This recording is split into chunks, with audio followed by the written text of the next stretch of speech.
सहनाववतु सहनौ भुनक्तु सह वीर्यं करवावहै तेजस्विनावधीतमस्तु मा विद्विषावहै। ॐ शान्ति शान्ति शान्तिः। अखण्डमण्डलाकारं व्याप्तं येन चराचरं तत्पदं दर्शितं येन तस्मै श्रीगुरवे नमः। अज्ञानतिमिरान्धस्य ज्ञानाञ्जनशलाकया चक्षुरुन्मीलितं येन तस्मै श्रीगुरवे नमः।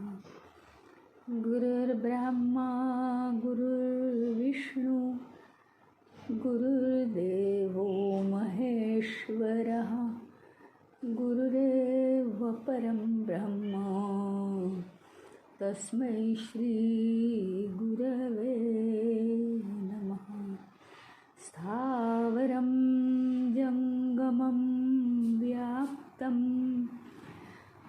यत्किञ्चित् सचराचरं तत्पदं दर्शितं येन तस्मै श्रीगुरवे नमः। चिन्मयं व्यापि यत्सर्वं त्रैलोक्यं सचराचरं तत्पदं दर्शितं येन तस्मै श्रीगुरवे नमः। तस्मै श्रीगुरवे नमः।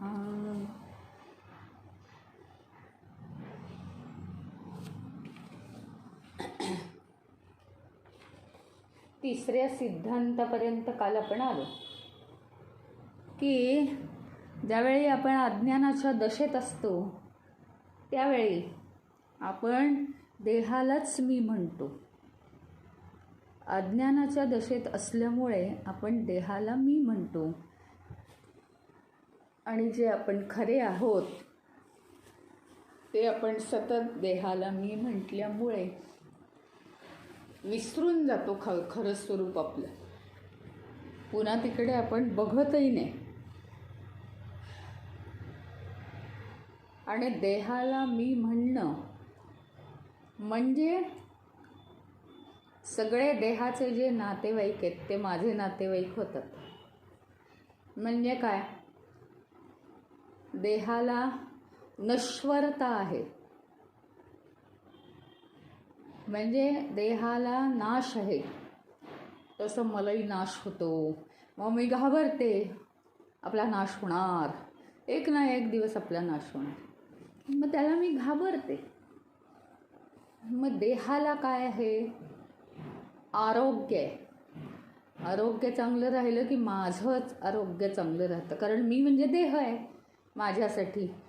आणि देहाचं आरोग्य बिघडलं की माझं आरोग्य बिघडल्यासारखं वाटतं. आपल्याला हे समजत नाही की आपण चैतन्य आहोत.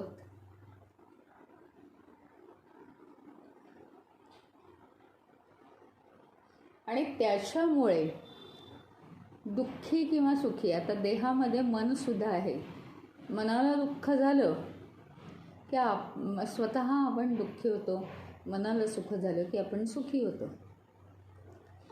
मनाला चिंता लागली की आपल्याला स्वतःला चिंता लागते.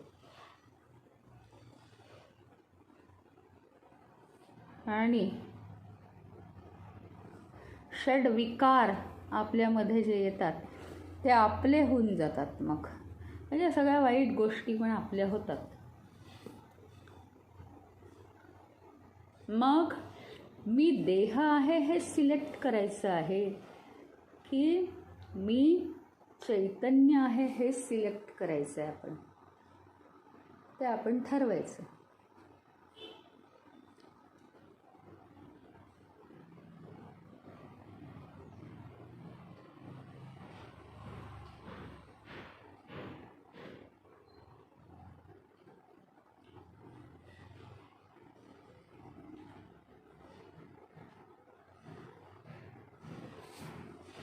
हा वेदांताचा हा तिसरा सिद्धांत आहे.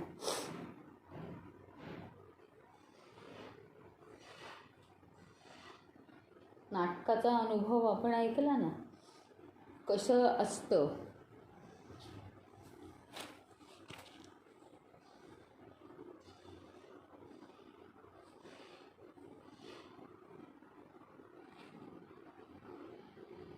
की त्या रावणाचं उदाहरण ऐकलं ना आपण काल, की रावण हा रावणाची भूमिका करतो. तो मनुष्य एक रावणाची भूमिका करतो. चांगला घरंदाज घराण्यातला आहे, पण जरा मोठा चेहरा आणि चेहरा वाकडा करून असे रावणासारखे वगैरे डोळे तो करू शकतो. दिसायला म्हणजे तसं विद्रूप स्वरूप तो आणू शकतो. पण तो अशी भूमिका करतो की लोकांना, सर्व लोकांना हा रावण अतिशय दुष्ट वाटतो.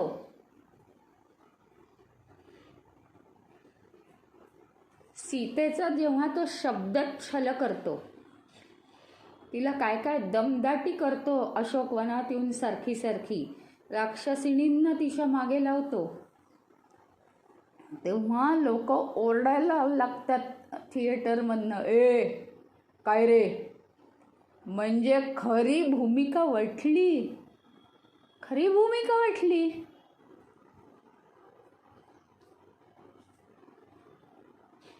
अशी आपल्याला प्रत्येक भूमिका करता कधी येईल माहिती का? ज्या वेळेस मी चैतन्य आहे तेव्हा या शरीराद्वारे मी भूमिका करू शकील, मनाद्वारे मी भूमिका करू शकील.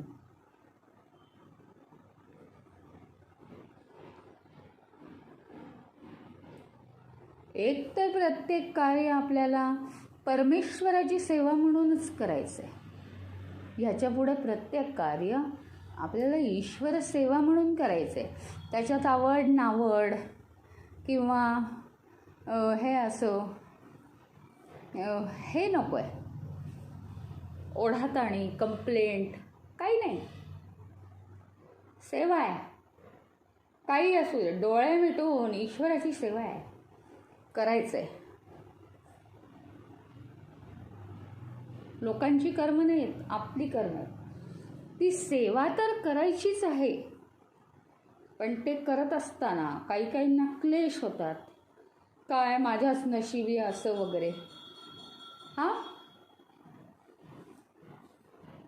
प्रत्यक्षात मी बाह्य गोष्टींवर अवलंबून नाही आहे, त्यामुळे मला दुःख होत नाही. जे काही माझा आनंद आहे तो बाह्य परिस्थितीवर नाही आहे अवलंबून, तो अंतर परिस्थितीवर अवलंबून आहे. मी माझा इनफ आहे. मी सतत परमेश्वराशी बोलतो, मी परमेश्वराशी कनेक्शन ठेवतो. त्यामुळे मला काय होतं, मला आधार मिळतो ईश्वराचा. आणि तसं खरं सांगायचं तर ईश्वर हा आपला एकमेव आधार आहे. कारण ईश्वरामध्ये परिपूर्णता आहे आणि आपण अपूर्ण आहोत. अपूर्णता ही परिपूर्णतेकडे जाऊनच परिपूर्ण होते, मग आनंद मिळतो. तो आनंद खरा आनंद. आपण काय करतोय, आपण स्वतः अपूर्ण, दुसरं अपूर्ण, अपूर्ण म्हणजे ते कधी पावपटच असेल, कधी अर्धा पावच असेल. ते काय अर्ध अर्ध नाही अपूर्ण म्हणजे. मग ते पूर्ण होतच नाही. त्यामुळे खरा आनंद मिळत नाही. खरा आनंद अपूर्णानी पूर्णाकडे वाटचाल केली पाहिजे. म्हणजे मानवानी भगवंताकडे वाटचाल केली पाहिजे. इतकं साधं एक सूत्र आहे. काय आपल्याला पाहिजे? चहा हवाय की सरबत हवंय? हां, तर सरबत हवंय, मग सरबताच्याच लाईनीत जा ना. चहाच्या लाईनीत थांबून उपयोग काय? लाईन संपली, नंबर आला आणि सांगितलं सरबत नाही, इथे नाही मिळत. आतल्या माणसाचं काम संपलं आणि आपला वेळ वाया गेला. मग आपल्याला जर आनंद हवा आहे तर परिपूर्णतेच्या लाईनीत जा. अपूर्णतेच्या लाईनीत जाऊन उपयोग नाही. इतकं सोपं आहे. आणि सर्व गोष्टी, वस्तू, व्यक्ती सगळ्या आणि सगळे सजीव सगळे आपापल्या परी अपूर्ण आहेत. त्याचं कारण आहे ईश्वर परिपूर्ण आहे आणि त्यांनी आपला एक एक अंश देऊन हे सगळं निर्माण केलं. त्यामुळे सगळ्यांमध्ये एक अंश आहे ईश्वराचा. माहिती ना तुम्हाला? अंश म्हणजे थेंब, एक थेंबा एवढं. तरीसुद्धा ते चैतन्य आपल्यातलं इतकं काम करते. मग आपण ध्यानधारणा करतो म्हणजे काय? ते एकाचे 2 थेंब होतात. आणि बघा तुम्ही, जसं शक्ती अंगात आधी वाढत असताना कळत नाही, हां, थोडी थोडी शक्ती वाढते. आपल्याला एकदम 8 दिवसांनी बरं वाटतं. ते काय एकदम 8 दिवसांनी मोठी पंप लावून शक्ती नाही आणली जात आपल्या अंगात. पण थोडी ती ॲटोमॅटिक यायला लागते. तुमचं काय जे काय असेल, टॉनिक असेल, नंतर काय बोनविटा असेल, काही जे तुम्ही घेताय शक्तिवर्धक औषध असतील, तर ती शक्ती कशी येते? हळूहळू येते. तसं हा जो एक अंश आहे चैतन्याचा, हा एक अंश ध्यानाने 10 दिवसाच्या 15 दिवसाच्या ध्यानाने त्याचे 2 अंश होतात. सुरुवातीला ते हळूहळू वाढतं आणि नंतर भराभर ज्यावेळी आपण स्वतःला देह म्हणतो तेव्हा आपल्यामध्ये एक अंश असतो आणि देहाचे सगळे गुण येतात. ज्याला मी म्हणते त्याचे सगळे गुण माझ्यात येतात. पण या पद्धतीने, या नियमानुसार मी जर देहाला, मनाला म्हटलं की मी आहे, मन म्हणजे मी आहे, तर मन दुःखी झालं की मी दुःखी होते, गुण येतात माझ्यात. त्याप्रमाणे मी जर चैतन्य आहे असं म्हटलं, समजून घेऊ ना, मी जर चैतन्य आहे असं म्हटलं तर काय होईल? चैतन्याचे सगळे गुण माझ्यात येतील. परमशुद्ध, परमपवित्र, हां, अनिर्वचनीय, ज्याचं वर्णन करता येत नाही,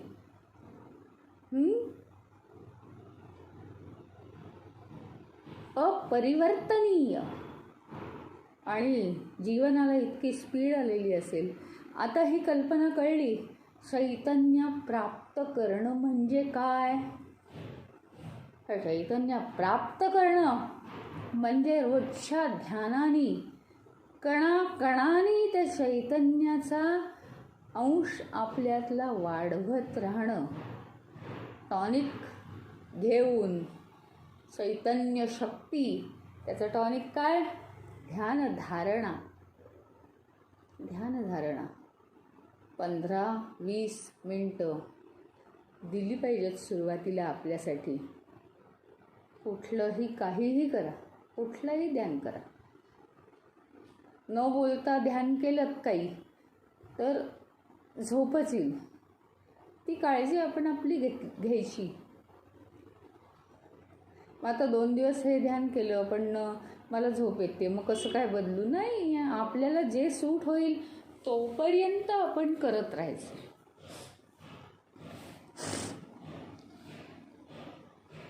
आणि मी देह आहे म्हणून आपला काहीच फायदा झालेला नाही आहे ना आजपर्यंत.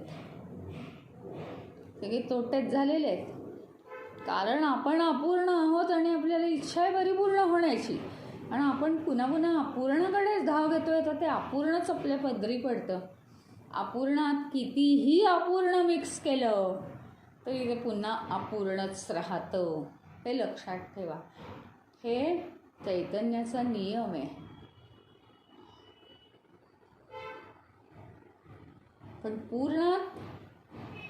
पूर्ण मिक्स केलं तर ते पूर्णच राहतं, आणि पूर्णातून पूर्ण वजा केलं तरी पूर्णच राहतं परत. हे लक्षात ठेवा. इतकी पॉवर आहे त्या चैतन्याची.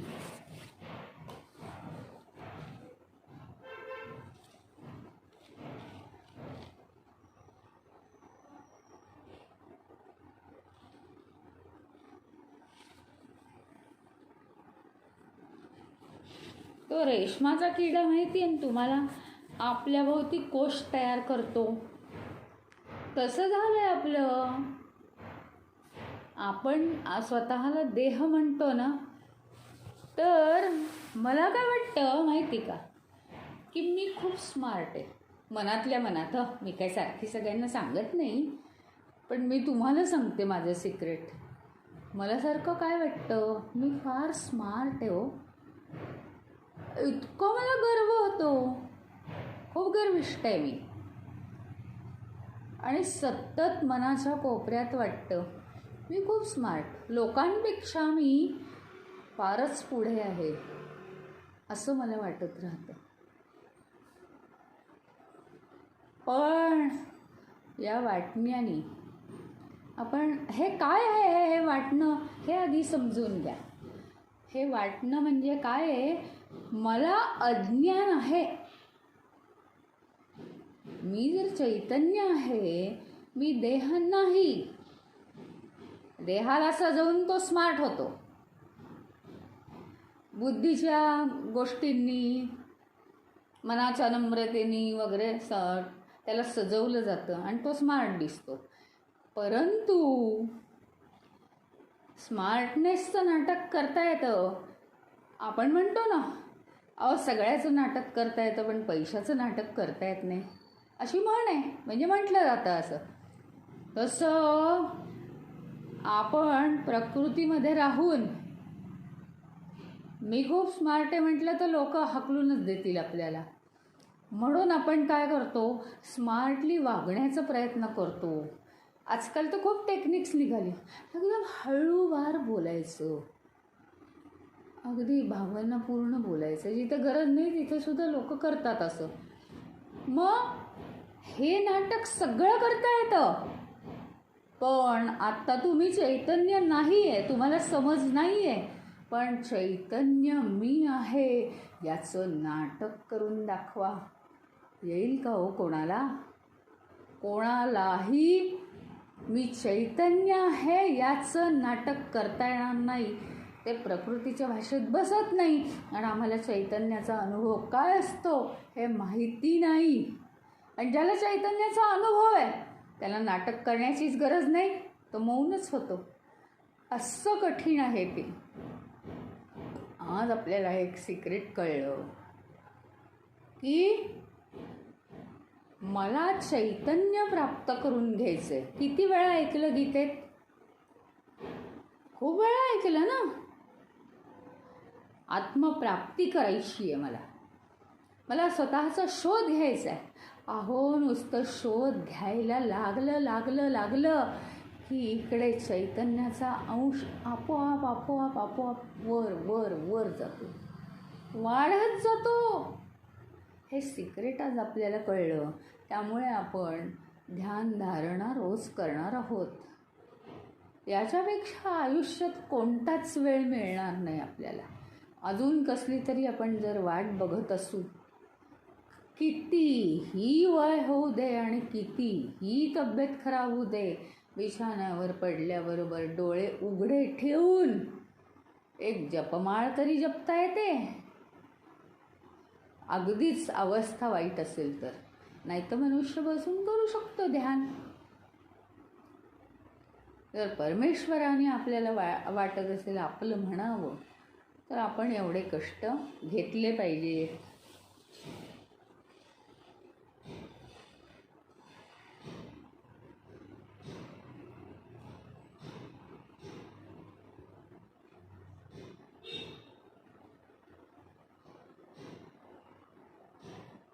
अशा रीतीने जो ह्या वेदांताचा अभ्यास करत राहतो, करता करता ईश्वराशी एकरूप होतो,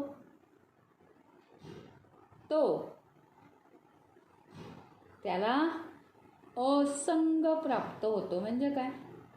असंग म्हणजे वस्तूंचं किंवा व्यक्तींचं वैराग्य नव्हे हो. आपण पाहतो आता स्वामीजींकडे जाऊन, त्यांना माणसांचा काय कंटाळा येतो? नाही, उलट त्यांना खूप आवडतं.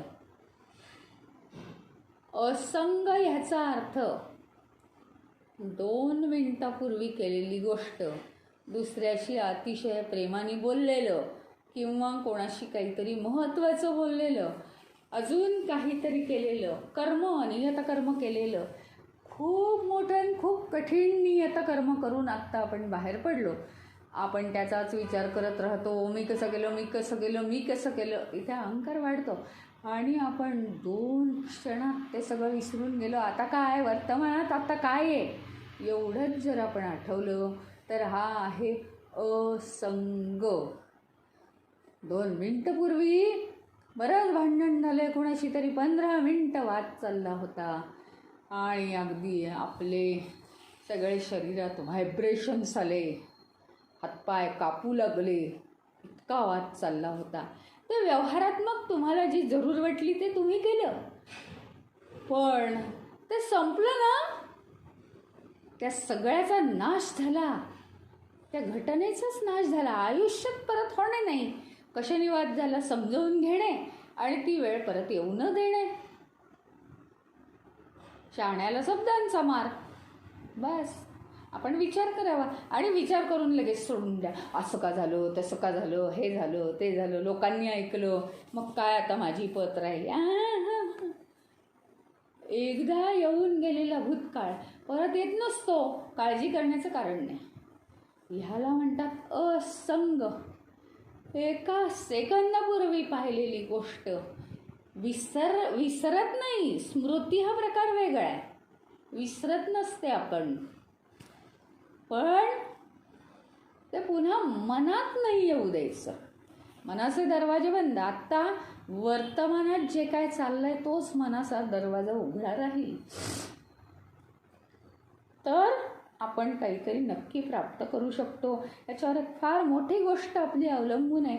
ज्यावेळी आपण ध्यान करतो ना, तर ध्यान करत असताना फक्त ध्यानच करायचं आहे. आता विचार कसे येऊन चालेल?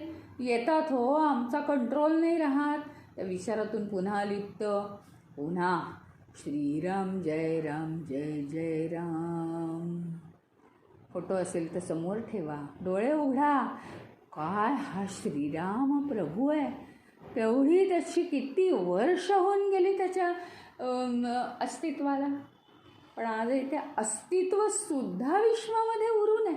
हा विचार जर केला ध्यानाच्या वेळेस, तो सुद्धा विचार क्षणभर श्रीराम जय जय राम म्हणेपर्यंत त्याच्याशी एकदम आपण एकरूप त्याच्या पायावर डोकं ठेवलं, आपलं मन त्याला देऊन टाकलं. याला म्हणतात असंगता. परत मगाशी काय झालं, मगाशी मी हा जप केला होता, असं झालं, आत्ता ध्यानात हा विचार माझ्या मनात येत नाही आहे, असं कसं, बघू यायला पाहिजे. हा संग सोडा. एका सुद्धा मामूली गोष्टीचा सुद्धा संग करू नका, विचारांचाही संग करू नका. जरूर तेव्हा ते विचार करायचे, काम करायचं त्याच्यावर, सोडून द्यायचा विचार. लगेच हा विचार सुटला पाहिजे.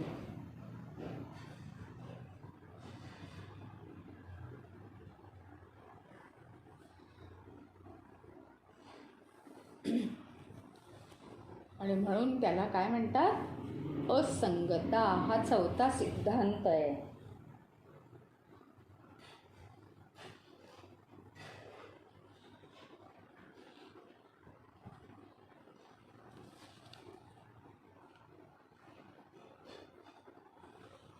आता हे कसं असतं मी तुम्हाला सांगते. ही असंगता आहे ना, आपल्याला फसवते बरं का. असंगता. आता एक आपली मैत्रीण आली, ती मैत्रीण आली आणि ती खूप गांजून गेली, दुःखी झाली आहे. आणि होतं असं कधी कधी, म्हणजे आपण किती काही शिकलं ना तरी कधी कधी खूपच कोसळतं. मग अक्षरशः ती रडायला लागली, सगळं सांगू लागली की घरात किती कठीण परिस्थिती, काय घरोघरी मातीच्या चुली. पण ज्यावेळी आपण तिचा प्रश्न सोडवतोय इतक्या स्मार्टपणाने, इतक्या मोठ्या शहाणपणाने, नो डाऊट माझी मैत्रीण आहे म्हणून मला हे लागलेली असते तळमळ की तिचं चांगलं व्हावं. पण मी तुम्हाला सांगू, तरीसुद्धा आपण काय करतो माहिती आहे का, की तू असं कर, अशा वेळेस तू असं कर. तिचा चांगला प्रॉब्लेम सॉल्व करून देऊ शकतो. तिचा हे विश्वास आहे म्हणून ती ऐकते, करून बघते.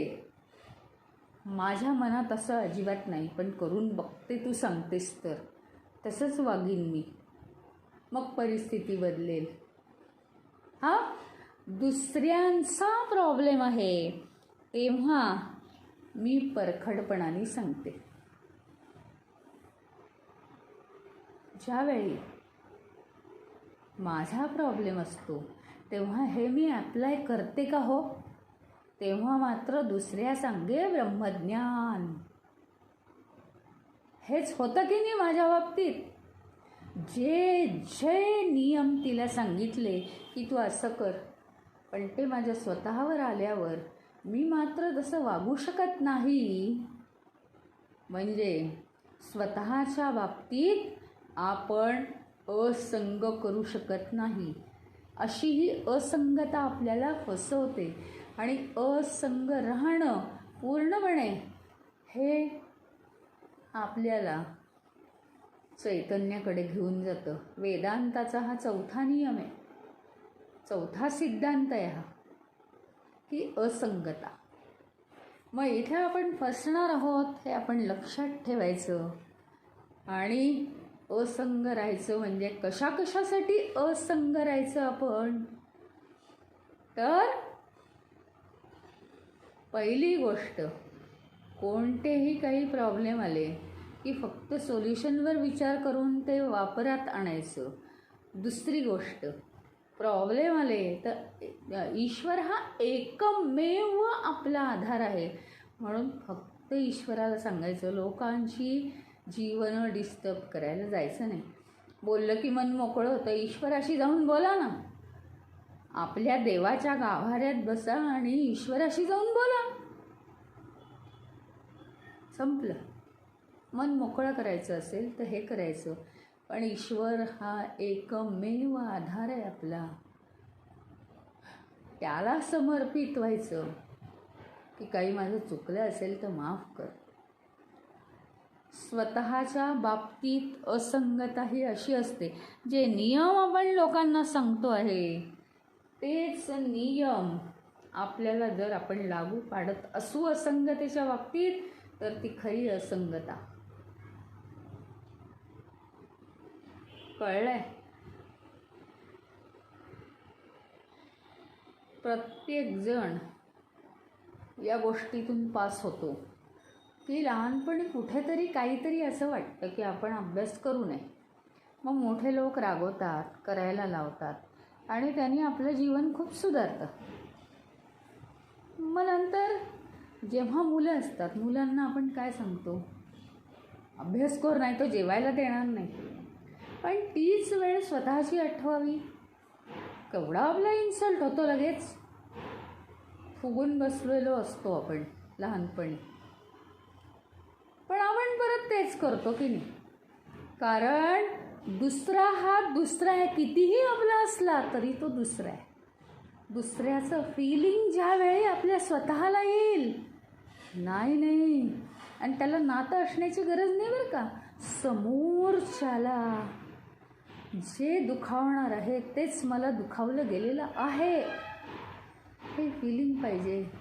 जसं आपण ईश्वराशी एकरूप होतो ना, तसं आपण प्रत्येक व्यक्तीशी जर एकरूप झालो की ही अडचण त्याला कशामुळे, काय झालं आहे, काय नाही झालं आहे, त्याला सहानुभूती दाखवली तर तो 4 पायऱ्या पुढे जातो आणि त्याचं पुण्य मात्र आपल्याला मिळतं.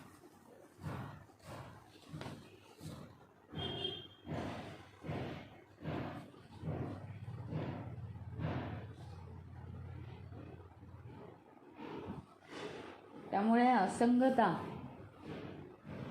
दुसऱ्यांच्या बाबतीत ही असंगता सोपी आहे, परंतु स्वतःच्या बाबतीत ही असंगता. दुःख झालं दुसऱ्याला की काय सांगायचं, सगळ्याच गोष्टी निर्माण होतात आणि नाश पावतात. असं आपण दुसऱ्याला सांगू शकतो, स्वतःला सांगू शकतो का ती वेळ आल्यावर? सांगा बरं. मग आपण स्वतःला जे सांगू शकतो तेच आपण दुसऱ्याला सांगितलं पाहिजे. आणि दुसऱ्याला ब्रह्मज्ञान सांगत असो, तेच ब्रह्मज्ञान आपण आचरणात आणलं पाहिजे.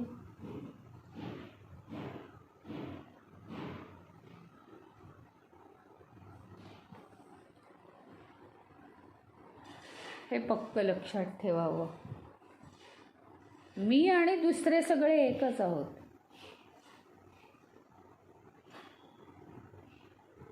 सगळ्यांमध्ये चैतन्य एकच आहे, दुसरं नाही आहे.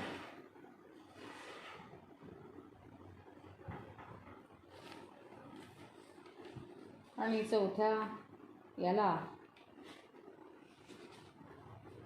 चौथ्या या सिद्धांताला काल सुरुवात केली होती जस्ट.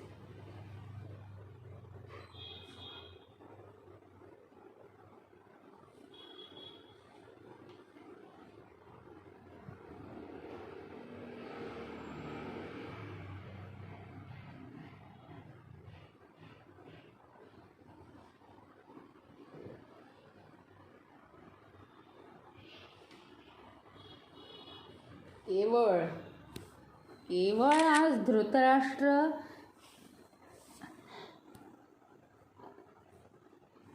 असंग राहिला नाही म्हणून महाभारत घडलं. केवळ धृतराष्ट्र असंग होऊ शकला नाही. संग, सिंहासनाचा संग, आणि माझ्यानंतर माझ्या मुलांनाच सिंहासन मिळालं पाहिजे.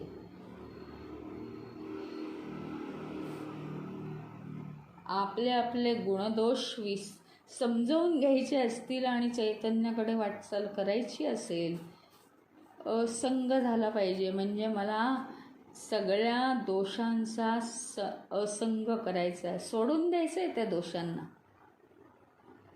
आणि गुणांचा असंग याचा अर्थ गुण गर्विष्ठपणाकडे जात असतील तर ते मनातनं काढून टाकायचे, अंगी मात्र गुण आणायचे.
आता महाभारतचा का घडलं, अनेक गोष्टी आहेत. तर त्या अनेक गोष्टी जाऊ दे, पण त्याही काळात सत्यता भरपूर होती. आता काय झालं, ज्यावेळी पंडूचा मृत्यू झाला त्यावेळी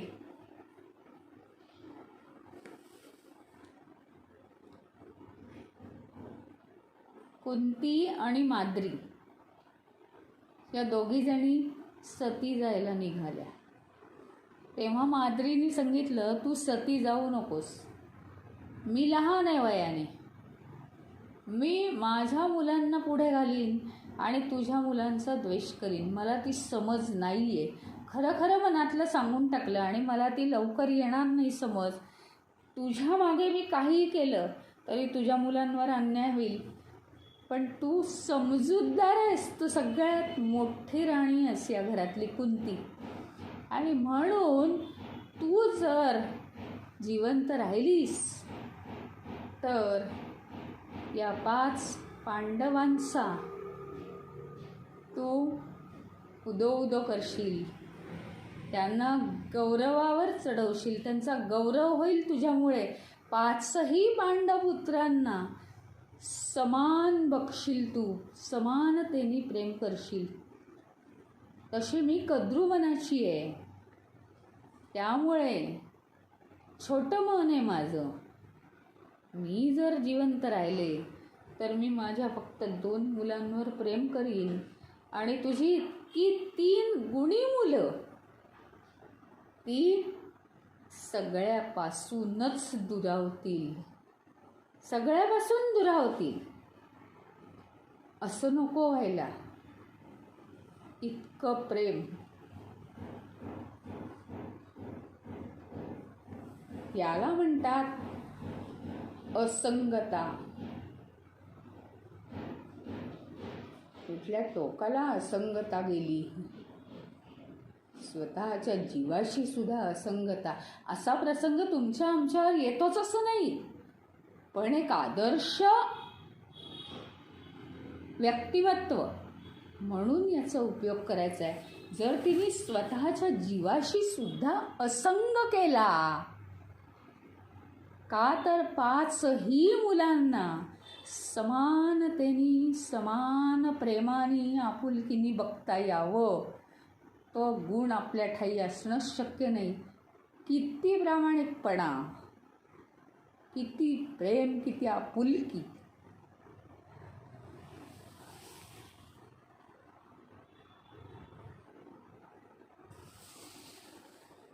मग पण छोट्या छोट्या गोष्टींचा असंग करू शकणार नाहीये का? हे बघा, जीवनात ज्या वस्तू आवश्यक आहे, जीवनात जे व्यक्तींशी व्यवहार आवश्यक आहे ते जरूर करायचे आहेत, पण अनावश्यक सर्व गोष्टींचा असंग करायचा आहे. अनावश्यक विचार, भूतकाळातले विचार, 2 मिनिटापूर्वी झालेला भूतकाळ असतो, ते विचार सोडून द्यायचे आहेत, असंग करायचं आहे. म्हणजे वर्तमान काळात आपण फ्रेश राहू शकतो. फार तर आलेला जो प्रॉब्लेम आहे तो भूतकाळावर विचार नाही केला तर कसा सुटेल आमचा, असं जर तुम्ही म्हणत असाल तर फक्त सोल्युशनवर विचार करण्याचा आपल्याला अधिकार आहे, प्रॉब्लेमवर विचार करण्याचा आपल्याला अधिकार नाही. हे ठाम आपलं मत आपण आजपासून बनवायचं आहे. ठाम मत झालं पाहिजे.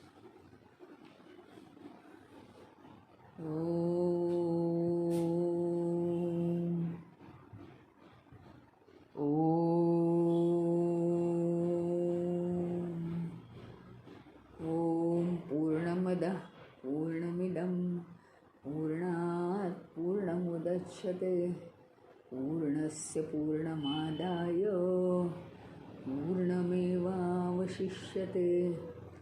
ओम शांति शांति शांति. हरि ओम. श्री गुरुभ्यो नमः. हरि ओम.